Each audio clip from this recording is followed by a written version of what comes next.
Welcome to Leka Eto Speak YouTube channel. Thanks for watching. Please don't forget to subscribe. Lovers all over the world, ẹ káàbọ̀ sórí YouTube channel wa. Orí update Agbala Gabriel náà la ṣì wà. Gẹ́gẹ́ bí a ti jẹ́ kí ẹ mọ̀ wípé a máa fún yín ní update nípa nǹkan tó bá ń ṣẹlẹ̀.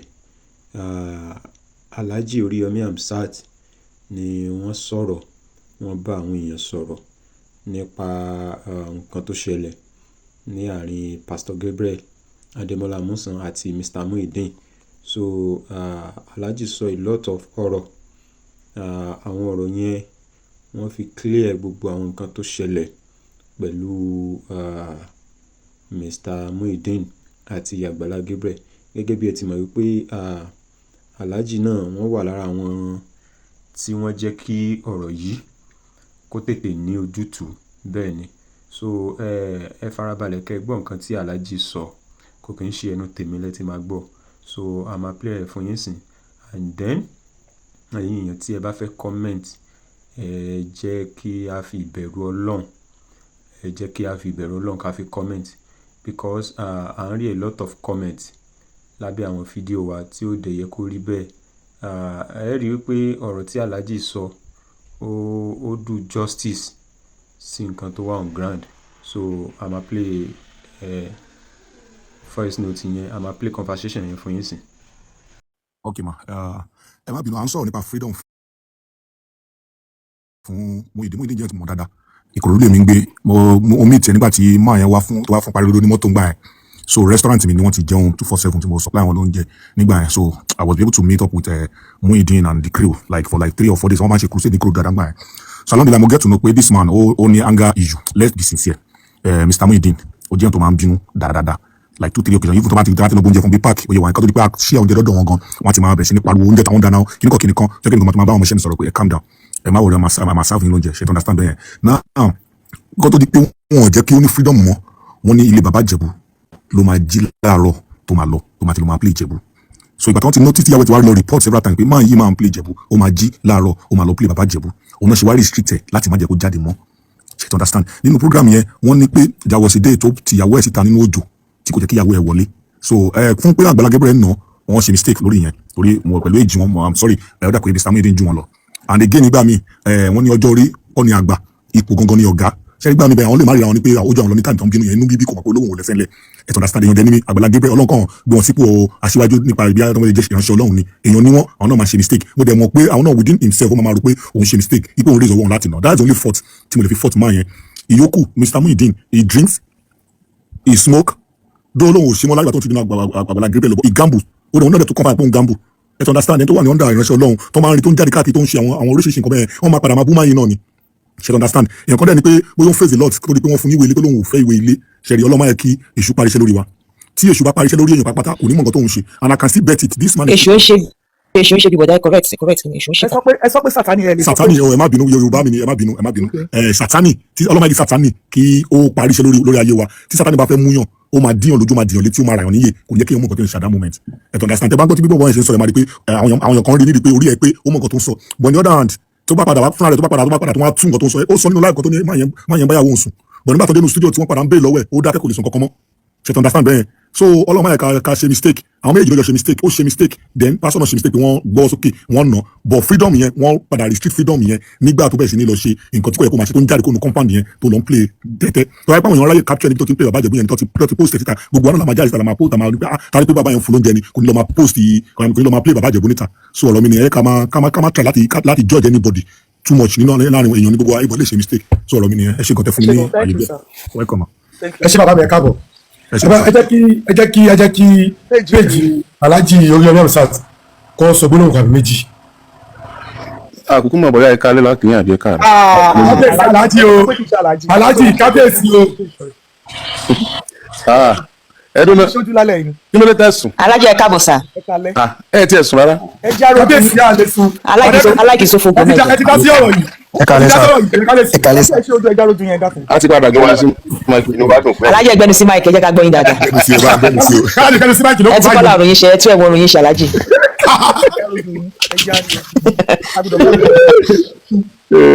kí tó sọ̀rọ̀ mo gbàdúrà fún Àgbàlá Gabriel Ọlọ́run ní jẹ́ òṣùbù Ọlọ́run tó jábọ́ Ọlọ́run tó gbé kalẹ̀ Ọlọ́run ní jẹ́ kí ó wó lágbára Ọlọ́run Ọlọ́run dẹ̀ Ọlọ́run máa kọ́ mọ̀ ọ́ ṣe Ọlọ́run máa kọ́ mọ̀ ọ́ ṣe mo tẹ̀ gbàdúrà fún méjì Ọlọ́run sọ̀nà rẹ̀ rere Ọlọ́run ní jẹ́ kí ó fi ẹsẹ̀ gbé gbogbo ibi tọ́rọ̀ rẹ̀ bá tù sí Ọlọ́run bá yanjú ẹ̀ kí ni ọmọ sọ ni wípé etí mo notice nínú gúúpù yìí pàápàá jùlọ ẹni tó sọ̀rọ̀ tán láti kò lóbìnrin ẹni ẹ wà sentimental gan-an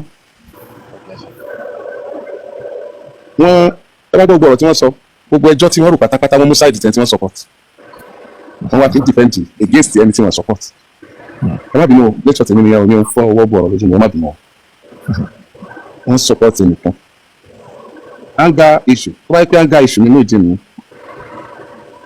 lásọ Àgbàlá Gabriel náà ó sì yẹn burúkú yẹn dáadáa ni a jẹ́ pé anger issue ló mú náà náà mú ìdí nìyẹn náà wọ́n jọ ní anger issue lẹ́nu.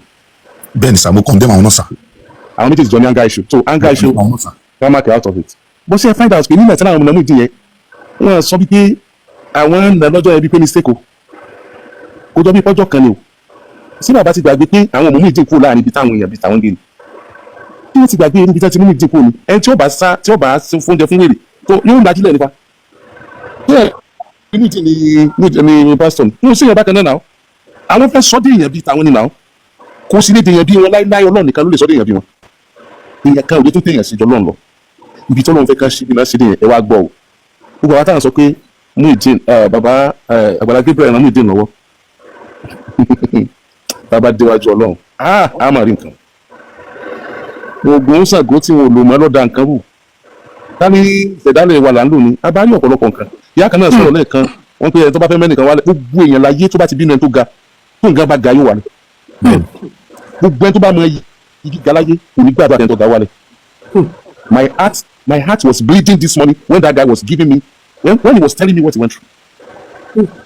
ká ní mo ní gbé mi ni ká ní ọmọ iṣẹ́ mi kan sọ fún mi pé ìgbà tí wọ́n yẹ bu mi láì tẹ̀lé sọ fún mi lónìí pé òun dẹ̀ ní bódìjà lánàá kò bá ti pè mí ìgbà ti jí gbé kúrò ń bẹ́ẹ̀ ìgbà ti jẹ́ káwọn tó ń wá crowd tó sáré máa gbé kinní sí lójú láti jí gbé kúrò ń bẹ́ẹ̀ wọn ò ní ẹnìkan kò ní gbé ìkẹ́kẹ́ sí lójú táàbì dọ́dọ̀ Pastor Gabriel láti settle ẹ̀ ilé ìtẹ́mi àti ẹnu sí gan àbá tí ṣe ṣó kẹkẹ tó bá jẹ́ pé àti rí gbé lẹ́nìkan tó because defence mechanism ló kún táwọn wákàkiri defence mechanism làwọn wákàkiri I felt hurt personally inú mi ò máa ń rẹ̀ yẹn lọ́wọ́ ní mo tí bọ̀bọ̀ yẹn máa go through lónìí fún torí látọ̀dọ̀ Muyideen á dàbí kí ilẹ̀ lanu kó wọbẹ̀ ni á dàbí kó gbogbo ayé ti kọ̀yìn sí ni I feel bad I feel rejected and dejected.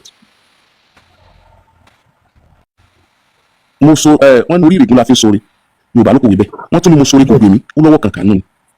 bẹ́ẹ̀ gbọ̀ngàn àgbọ̀dọ̀ wa kárí tèwe àti Muyideen àti Àgbàlá Gabriel náà jọ ṣera wọn lóore wọ́n jọ ṣera wọn lóore ni Àgbàlá Gabriel kó lọ wo followers ẹ̀ kó tó dọjọ́ tó mú Muyideen kúrò níta kó lọ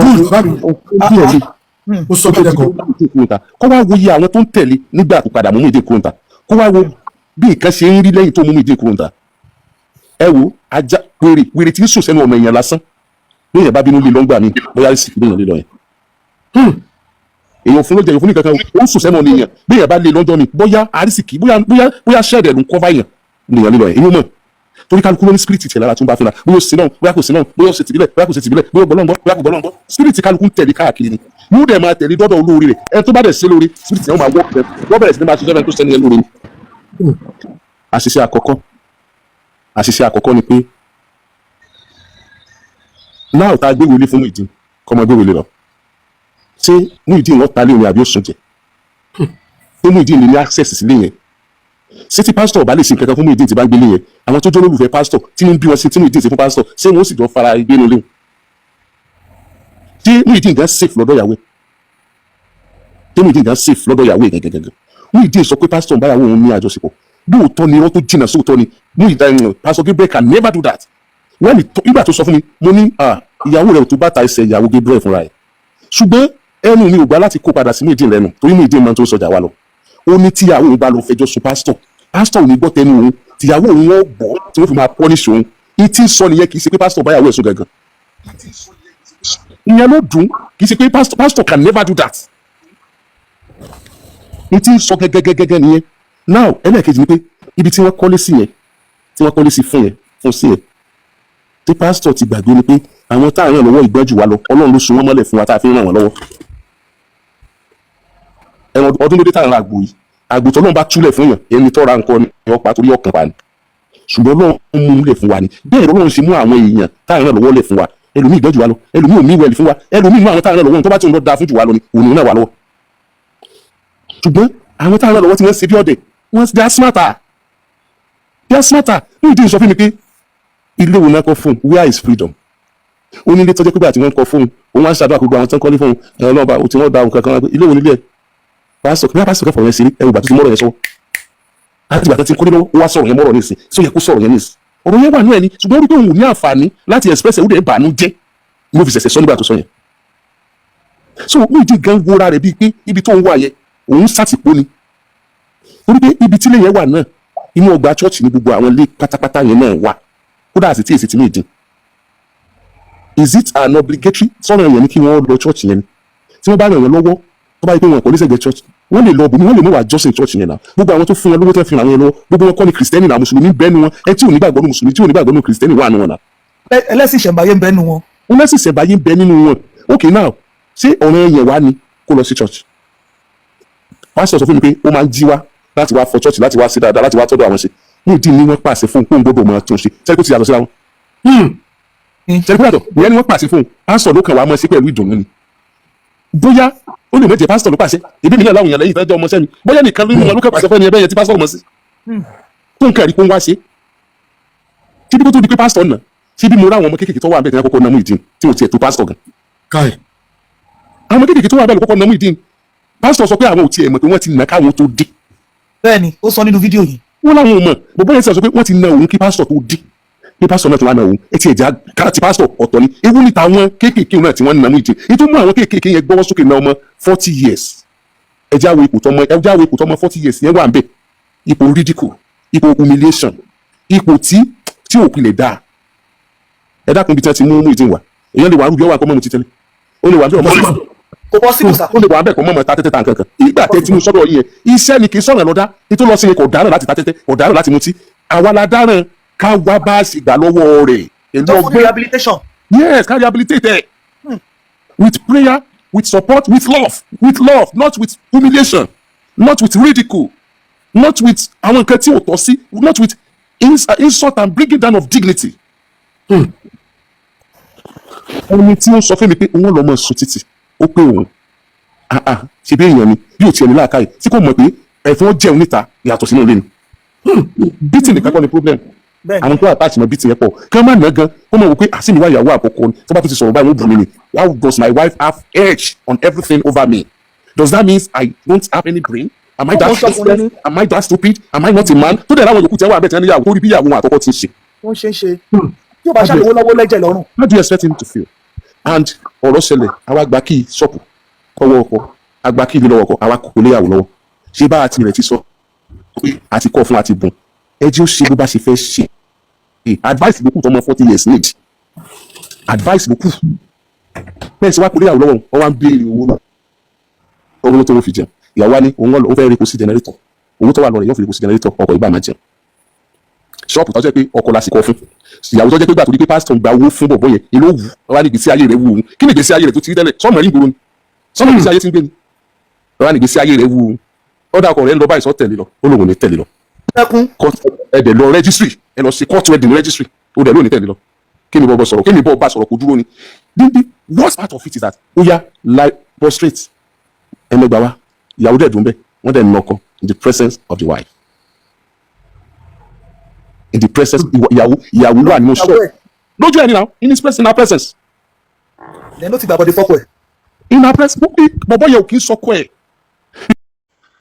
Lovers all over the world a lérò pé ẹ farabalẹ̀ wo fídíò ẹ listening sí nǹkan tí Alhaji sọ nípa ọ̀rọ̀ Mr. Muyideen because gbogbo wa láti mọ̀ wípé Alhaji wọ́n dá sí ọ̀rọ̀ yìí so and then a lot of àwọn èèyàn náà ti dá sí tán ti sọ̀rọ̀ bọ̀ wọ́n ní àgbà ló tóró lọ ọba ló tó eyín erin ìfọ̀n so ẹ rí i pé Alhaji wọ́n sọ̀rọ̀ wọn dẹ̀ wà bias so wọ́n two sides ni wọ́n clear so ibi tí olúkálùkù ti jẹ̀bi wọ́n sọ perspective tí wọ́n sọ so àwọn èèyàn oríṣiríṣi fídíò láti rí, oríṣiríṣi comment, oríṣiríṣi write up láti rí nípa fídíò yìí.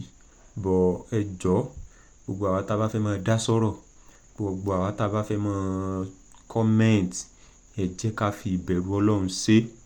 Ẹ jẹ́ ká fi ìbẹ̀rù Ọlọ́run ṣe because gbogbo ohun tó ṣókùnkùn kedere ni lójú Ọlọ́run. Nǹkan tí pastor ṣe ó yé pastor. Nǹkan tí Mr. Muyideen ṣe ó yé Mr. Muyideen. So ẹ jọ̀ọ́, ẹ má tún jẹ́ ká dákún ọ̀rọ̀ yìí. Ẹ má jẹ́ ká dákún. So ẹ̀yin tẹ́ bá ṣe ń darapọ̀ mọ́ wa, ẹ bá wa subscribe, ẹ bá wa likes, ẹ dẹ̀ bá wa comment. So we love you all. Thanks for watching.